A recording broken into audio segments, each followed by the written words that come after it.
एक खामी को पेश कर रहा है। मैं फसीह नहीं,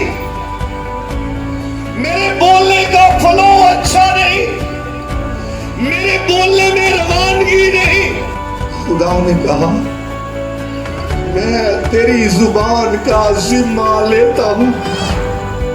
मेरे भाई मेरी बहन, तेरी खानदानी कमजोरियां एक तरफ, तेरी इल्मी कमजोरियां एक तरफ, लेकिन जब खुदावंद खुदा तेरी जुबान का जिम्मा लेता है, तू पावरफुल होगा, कामयाब होगा, मुअस्सर होगा, फायदेमंद होगा और लोगों के लिए रहाई और छुटकारे का बायस होगा।